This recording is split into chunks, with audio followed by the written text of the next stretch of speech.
Okay?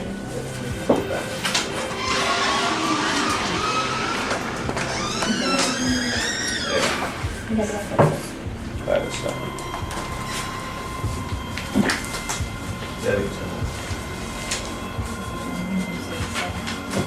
Sabi siya dito eh.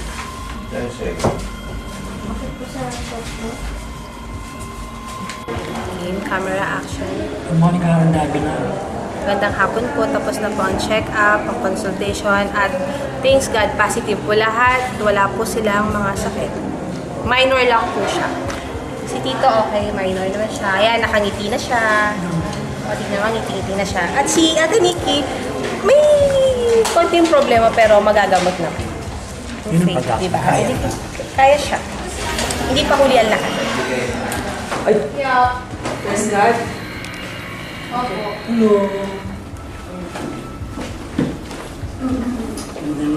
Praise God! Sobrang sakit ng ulo. Praise God. Hindi niya ako pinaya. Hindi niya ako pinaya. Magmula ngayon, hindi ka na rin iiyak. Hindi na tayo iiyak. Okay? That's Kaya niya pa ako tawa ng tawa eh. That's good. Ganun din si Ricky. Magmula ngayon, tanggal na rin tanggal ang sakit niya. Ang paniniwala lang ang makakahil sa'yo, hindi ang mga doktor. Kaya nagawa ko ng testimony. Yes! Dahil nandito na mismo ang mga testimonya na nakadokumento. Walang makakapagsa sa akin. Kahit ang boss ko tatanggalin niya ako ng trabaho. Hindi ba? Ipagdasal natin. Dasal natin. Thank you. Thank you, Lord. Wow. Ikaw ang galing na hindi ko talaga. Hindi nga ako nakakatulog dahil alam ko hindi ako mapapaya ng Lord. Dahil oras nung ginamit ko ang pangalan niya sa pamamagitan din nito, sinabi ko, Lord, buong buo ang tiwala ko sa iyo ngayon at huwag mo akong papahiyain. Nagwagi siya. Nagwagi. Siya ang winner.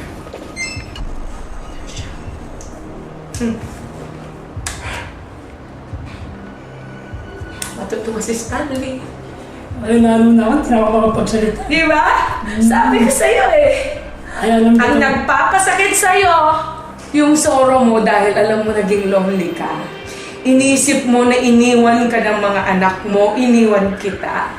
Pero kagagawan din ng Lord, ipinabalik niya ako sa'yo para maibalik na din si Stanley sa'yo. Ikaw ang ako, Savior. Di ba? Stanley, sabi ko sa'yo eh. Anak, alive na alive. Hindi ako makapagsalita, wala akong masabi.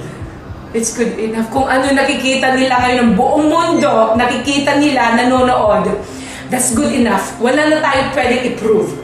Andun na lahat. Alam mo ba kanina, nung dumating ako doon, nagkagaling niya itong sa anak mo eh. Sabi niya, Adi, bawalan na kasi mangot. Oh, tama. Bawalan malungkot. Tama ka. Ay, Tama ka. hindi pa kami nag-umpisa noon. Pero nung nag-usap-usap na kami, inisa-isa sa akin ng Dr. Yabit yung mga Resulta. resulta na puro pasado. That's right. Nakangiti na ako. Tuwa naman sila. See? Hindi na ako makaiyak. Wala na nga. Di ba sabi ng Lord? Ang last iyak ko kanina kay Nikki. Pero yun ay iyak dahil lumalaban ako. Dahil sabi ko sa kanya, Nikki, lumaban ka. Ikaw na lang ang pag-asa ngayon. Dahil ikaw, you've proven already. Ginamit ka ng Lord para Kailangan pa kayo nito. umpisa lang yan, Papa. I save one soul, ikaw yon, at may karapatan ka na isalba ko dahil ikaw mismo ay malapit sa puso ko, malapit sa puso ng anak ko. Wala na makakapag-isa sa akin. Umpisa pa lang. Umpisa pa lang ito. Ang sarap ng pakiramdam pag nanalo, di ba? Ha? It's priceless. It's more than money. This is the feeling of a winner. Dahil ang Diyos, only God is the winner. Only God is perfect because He can make all things possible. At ito makakapagpatunay, mga kaibigan. Ama ng anak ko, ang ginamit niya. Hindi ako nang gamit ng ibang tao. Ang ginamit niya. Si Nikki, dahil siya ay kaibigan ng kapatid kong si Frank. At ginamit din ang kuya para maibalik siya dito, para mapunta sa akin. Sinabi ko sa kanya. Ha? Sinabi ko sa Asan si Nikki? Faith din. Asan si Nikki? Nikki, halika! Oh, ano ngayon? Kung na-save ko siya, ma-save ka rin, di ba? O, tingnan mo ang mga mata mo. Tingnan mo, di ba? Hindi na rin siya. Ngumingiti ka na rin. Magmula ka din ng umaga, Nikki, nakadocument din yun. Magmula ngayon, wala kang sakit. Magmula ngayon, walang matatakot sa'yo.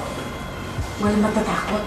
Dahil ginagamit ka lang ng Lord para ma-challenge yung mga tao kung sino ang may pananalig. Dahil kung wala silang pananalig, Nikki, tingnan mo, ang Satanas binubulol ako.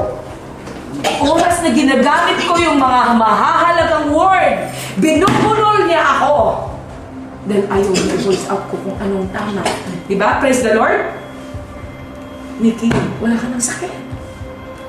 Wala ka ng sakit. Eto, proven. Wala na itong sakit. Proven na. Susunod ikaw din. Kaya mo yan. Ha? Wala ka ng sakit. Yung ganyan-ganyan lang, challenge lang yan. Ginagamit lang yan. Dahil kung wala yan, hindi ka rin magamit ng Lord para hindi ko rin magamit, di ba? Magmula nung ginamit ka, Nikki, pinatawad ka na ng Lord. Lahat ng makasalanan mo, pinatawad ka na ng Lord. Ngayon, pag napatawad ka ng Lord, ibig sabihin, klaro na ang mga kasalanan mo. Hindi mo ba alam, binigay sa iyo yan dahil, of course, pag nagkasala tayo, di ba pinaparusahan din tayo? Di ba? Lahat ng mga nabibigyan ng sakit ngayon ay dahil ginigising lang sila ng Lord.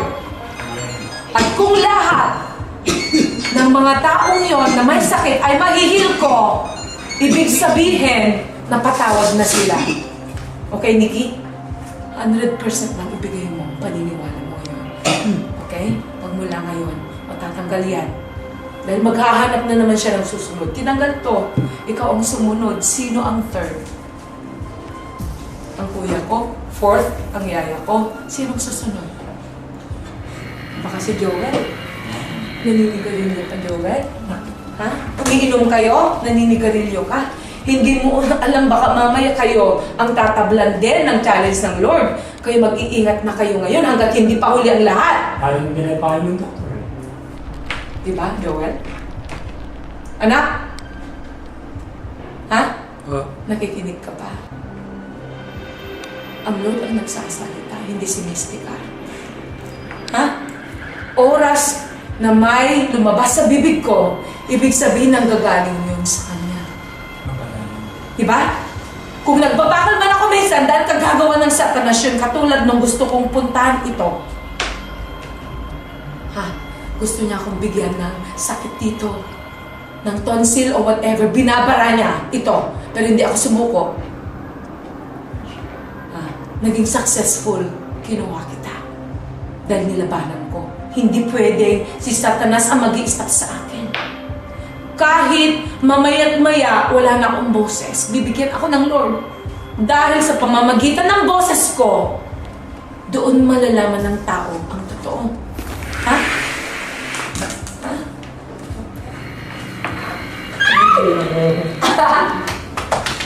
Very good! Very good, very good! Siguro naman, sapat na yun na testimonial, di ba? Oo naman.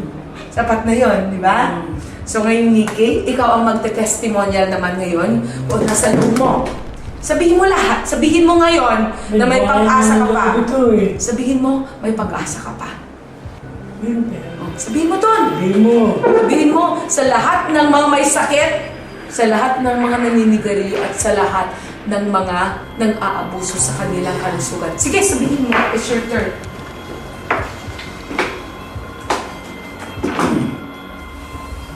O ano? Pakiramdam mo, Nikki.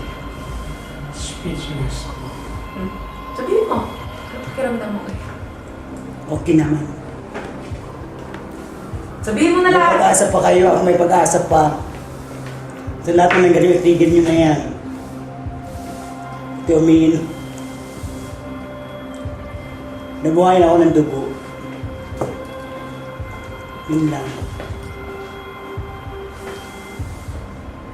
Sinabi mo. Diba? Naging speechless ka na kasi hindi ka na rin. Diba? It's overwhelming. Kasi kung minsan pag overwhelming, wala ka na ano eh. Kasi naibos at mo na lahat, diba? Pero nung papunta ako, wala akong ibo. Mga ibo, talagang pinagkiramdam mo kung nila sabihin ng doktor. Pero sira talaga loob ko. Eh, ito nga sa anak mo eh. Pero hindi na pala sabi niya, hindi mo na sa tinitignan. Sabi niya, Daddy, bawal lang ako sa bahay. Sabi ko sa'yo. Hanggang sa pumasok ko, hindi ako. O, pasalamat kay Ninya. Ay, salamat na lang. Wala nga po kami pera kanina eh. Ganon? Ninya is not all about money. Hindi po, wala po kayong pambayad. Ito. Yung mga ATMs, hindi ATMs ang nakuha ko, instead credit card. Ah, tingnan mo. Tingnan mo ang satanas bumabara, di ba? Buti na lang, dala-dala ko lagi ATM ko. Oh, tama. Tingnan mo. Narinig nyo yun? Finocus nyo yun? Sinabi niya Ha? kanina, sinabi Ha? niya. Wala akong pera talaga. Alam mo, lahat ginagamit ng Lord ngayon. Alam mo, pati si Satanas, bumabara siya ngayon. Ha? Nanalo. Hindi siya nanalo. Sorry siya. Talaga. Hindi na nanalo. Ayan, Oh. Delta, BDO, Oh. BDO credit cards. Di ba sabi ko sa inyo, kahit maubos lahat ang pera ko, hindi nyo ba alam na ang boss ko ngayon, nakita niya itong mga nangyayari? Natatakot siya na baka mamaya, ma-focus ko ang panahon ko kay Lord at hindi sa Better Globe. Binabalaan niya ako ngayon. Ha? Baka matatanggal ako ng trabaho. Pero pag-pray natin na hindi mangyayari yon. Kung sakali man na tinanggal, ibig sabihin wala na akong source na pera. Pero di ba sabi ng Lord, I am your greatest provider. Kung hindi man yung Better Globe, ang provider ko ngayon para makatulong ako sa inyo at sa lahat ng mga taong nangangailangan para isave ko ang kanilang mga soul.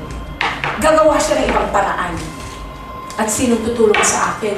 Yung mga saksi kung ano ang nakikita nila. Sila ang magbibigay ng pera para tuloy-tuloy ito. Because they will provide. God will ask them to share. Dahil through their blessing, katulad nung ginagawa ko, kung ano ang binigay sa Kanya, kung ano ang binigay sa akin, ibinibless ko sa ibang tao. Ginagawa ko ngayon, as a good example, yung ibang tao pa kaya, ginagamit ako ng Lord para i-share ang blessing ko. Yung mga tao pa kaya na naging saksi na ng himala niya, natural, uutusan din ng Lord ang mga puso nila na i-share nila ang blessing sa atin para ipagpatuloy itong laban niya. Laban mo ito, Lord. This is your fight. This is not about religion. Dahil natatakot si Rino Solberg na magagamit daw ang talento ko mapunta kay Lord. Hindi ko natatakot. Kung ang talento ko ngayon na pag-heal ay para sa Kanya at hindi talento para sa Better Globe, then be it. Because God will always provide for me at hindi lang ang Better Globe. Hindi na lang Better Globe. Better soul! Hindi better globe. Better soul!